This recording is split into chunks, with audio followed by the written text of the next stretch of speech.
Hello बच्चों, plinth classes के इस यूट्यूब चैनल में आपका स्वागत करता हूं। और आज पढ़ने वाले हैं soap and detergent, most important topic है बच्चों, और सबको समझ में आना चाहिए।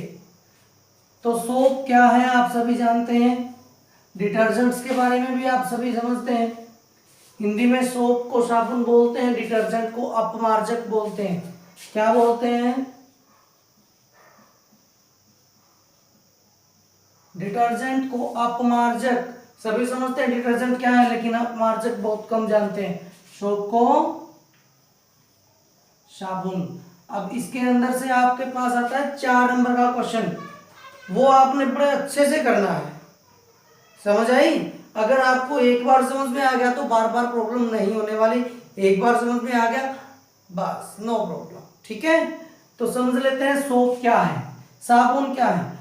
A soap is a sodium salt of carboxylic acid which has cleansing property in water।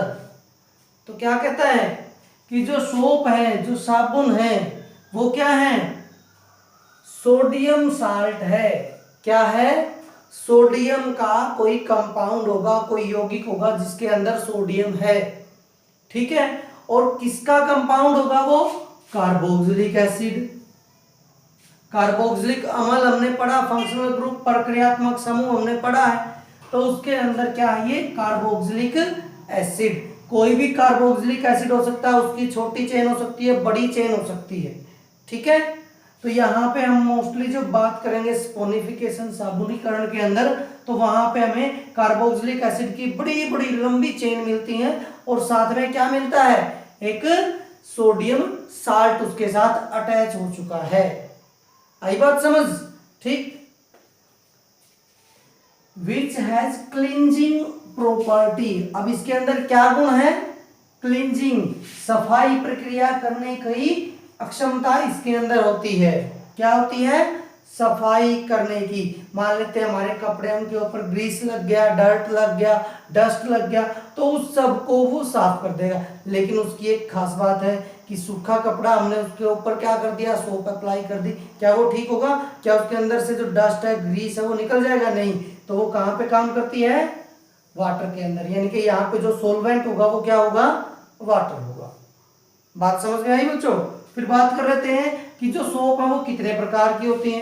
Chemical, वैसे तो हम नॉर्मल देखते हैं, कोई किसी कंपनी की सोप है, कोई किसी कंपनी की सोप है। यहाँ पे हम बात करते हैं उसके केमिकल की, उसके इंटरनल स्ट्रक्चर की, अंदर उसके क्या है। ठीक है, तो यहाँ पे क्या है इसके अंदर? Sodium stearate. जो इसके अंदर केमिकल है वो क्या है? Sodium stearate. जो इसका कंपाउंड है, जो यौगिक है, वो क्या है? Sodium stearate. इसका फॉर्मूला है C17H35COONA।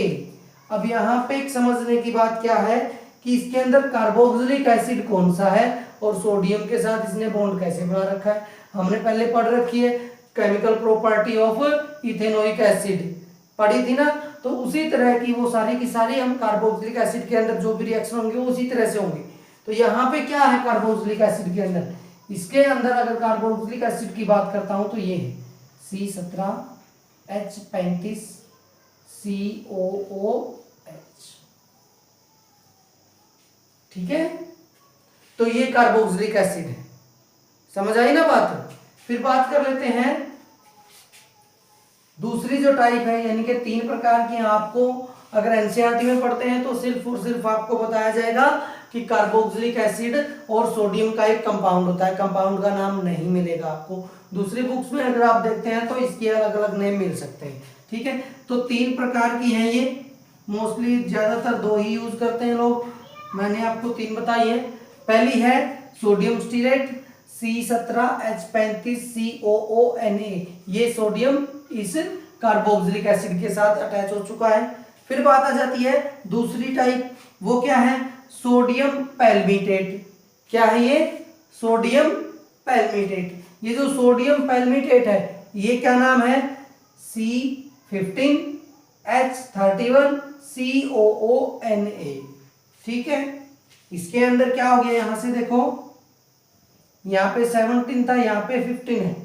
ठीक, ये 35 था, यहाँ पे 31 है। अब समझो इसको, अगर इसकी स्ट्रक्चर बनाने की कोशिश करते हैं तो 17 सी लगाने होंगे, ठीक है। तो कितनी बड़ी चेंज होगी, तो यानी कि काफी लंबी हाइड्रोकार्बन की चेन से सोप बनी हुई है। पहला क्वेश्चन HSSC वगैरह के लिए भी अगर आप प्रिपेयर हैं तो क्या करना है आप समझ सकते हैं, बेसिक आपका कंप्लीट हो, आई बात समझ में। तो यहाँ पे देखो एक काफी लंबी हाइड्रोकार्बन की चेन है, उसी से क्या बना है, सोप हमारी तैयार हुई है। तीसरी जो टाइप है वो है सोडियम ओलिएट। क्या है, सोडियम ओलिएट। ये जो सोडियम ओलिएट है इसका फॉर्मूला है C17H33, यानी कि इन दोनों के बीच में, तो C17H33COONA। ये 3 प्रकार की सोप होती है बेटा, ठीक है। आपने ये तीनों याद कर लेनी है कि कई बार क्वेश्चन आ जाता है कि फॉर्मूला बता दीजिए कि कंपाउंड जो है वो उसका क्या फॉर्मूला है जिससे हम सोप बना सकते हैं। तो ये फॉर्मूला है सोडियम स्टीरेट, सोडियम पैलमिटेट, सोडियम ओलिएट। ये 3 फॉर्मूले हैं, तीनों आपको याद होने चाहिए। अब बात कर लेते हैं कि जो सोप है उसकी रिएक्शन क्या होगी। उसके लिए हमने पहले ही पढ़ा था स्पोनिफिकेशन रिएक्शन, पढ़ा था कि नहीं पढ़ा था, तो सेम वही रिएक्शन होगी, ठीक है। देखो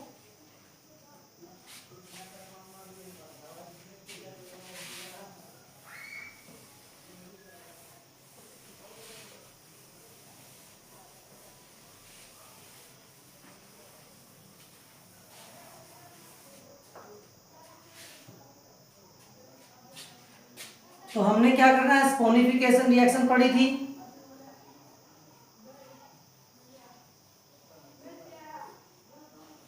तो रिएक्शन ऑफ सोप, सोप किस प्रकार से बनेगी। कोई भी फैटी एसिड लेंगे, क्या लेंगे, फैटी एसिड। वो असल में क्या है, कोई भी एस्टर हमारा है, उसके अंदर हमने क्या ऐड करना है, क्या ऐड करेंगे, हम उसके अंदर ऐड करेंगे बेस। और यहां से क्या होगा, ये एस्टर है, एस्टर के अंदर बेस हमने ऐड किया, तो यहां से क्या हो गया, वो उसने तोड़ दिया किसमें, कार्बोक्सिलिक एसिड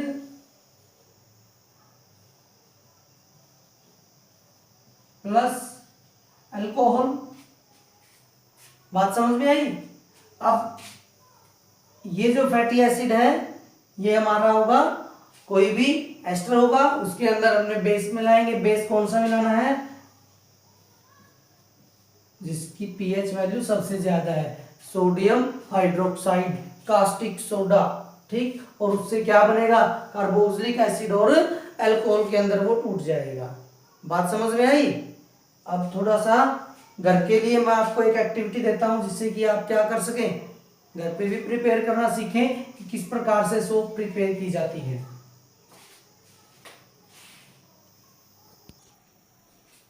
देखो बच्चों क्या करना है, सबसे पहला काम जो हमारा होगा, हमें रिक्वायर्ड क्या क्या जरूरत है, वेजिटेबल ऑयल लेना है, वनस्पति तेल लेना है, कोई भी ले सकते हैं, ठीक है। कैस्टर ऑयल ले सकते हैं, कॉटन सीड का ऑयल ले सकते हैं, सोयाबीन का ले सकते हैं, लिंस्ड ऑयल ले सकते हैं, ठीक है। तो कोई भी हम क्या कर सकते हैं, वेजिटेबल ऑयल ले सकते हैं, ठीक है। वनस्पति तेल हमने कोई भी ले लिया। उसके बाद क्या चाहिए, सोडियम हाइड्रोक्साइड, कास्टिक सोडा, किसी भी दुकान पे मिल जाएगा आपको कास्टिक सोडा, ठीक है। तीसरा क्या है, सोडियम क्लोराइड। ये क्या होता है, नमक, हमारे घरों के अंदर होता है नॉर्मली, ठीक है ना, साधारण नमक जो हम खाते हैं। ये 3 चीजों की जरूरत है बस, और हमारी साबुन तैयार हो जाएगी। देखो प्रोसीजर किस तरह से तैयार करेंगे। हमने क्या करना है, 20 ml वेजिटेबल ऑयल लेना है, कोई भी वनस्पति तेल ले लिया 20 ml, ठीक। अब हमने क्या करना है, 30 ml क्या लेना है, कास्टिक सोडा, लेकिन वो कैसा होना चाहिए, 20% होना चाहिए इसके अंदर ओनली।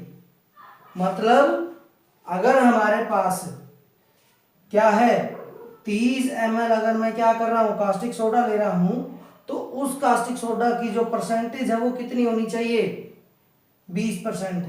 मान लेते हैं, देखो हमने क्या किया, 100 ml 100 ml कास्टिक सोडा लेना है, ठीक है। 100 ml पानी ले लिया, ठीक। 100 ml पानी लिया, उस 100 ml पानी के अंदर जो कास्टिक सोडा की मात्रा होनी चाहिए वो सिर्फ 20% होनी चाहिए। बात समझ में आई? हम कह सकते हैं कि 80% वाटर और 20% NaOH, सोडियम हाइड्रोक्साइड, ठीक है। बात समझ में आई ना? क्या करना है, सोडियम हाइड्रोक्साइड 20% होना चाहिए उसके अंदर सिर्फ, ठीक है। अगर हमारे पास 100 ml बीकर है, क्या है, 100 ml की अगर बीकर है तो उस 100 ml में से हमने क्या करना है, 80 ml पानी होगा और 20 ml ये कास्टिक सोडा होगा। समझ आई ना? तो इस तरह से अब ये पूरी 100 ml की होगी, इस 100 ml में से मैंने कितना निकाल लेना है, केवल 30 ml। 30 ml मैंने क्या किया, कास्टिक सोडा लिया का सॉल्यूशन लिया, और 20 ml मैंने क्या लिया, वेजिटेबल ऑयल लिया। 50 ml सॉल्यूशन हो गया। अब इसको क्या कर देना है, हीट करना है, गर्म करना शुरू कर देना है, ठीक है। गर्म करते गए करते गए करते गए करते गए। अब हमने क्या करना है, जैसे ही वो काफी गर्म हो जाए, अब हमने उसके अंदर नमक डाल देना है, कितना, 5 से 10 ग्राम तक, ठीक। इसका काम क्या होगा, जो सोप ऊपर बन के आएगी ना, तो उस सोप को अच्छे से जो है कंडेंस कर देगा ये, ठीक है। अच्छी सोप बनेगी हमारी। बात समझ आई? तो यहाँ पे हमने क्या किया, नमक डाल दिया। अब उसको पूरी तरह से हिला के और हम क्या कर देंगे, स्टीर कर देंगे, उसको छोड़ देंगे। कुछ टाइम के बाद जैसे ही वो ठंडा होगा तो उसके ऊपर एक लेयर आ जाएगी, परत आ जाएगी, ठीक है। जैसे कि लस्सी के ऊपर घी आ जाता है, मक्खन आ जाता है, तो उसी तरह से यहाँ पे क्या होगा, उसके ऊपर एक लेयर आ जाएगी। उस लेयर को हम बाहर निकाल लेंगे और फिर हम उसको क्या कर सकते हैं, काट लेंगे, ठीक। तो इस तरह से हमारी सोप प्रिपेयर हो जाएगी। तो बच्चों ये जो एक्टिविटी है ये आपने अच्छे से करनी है, कर लोगे।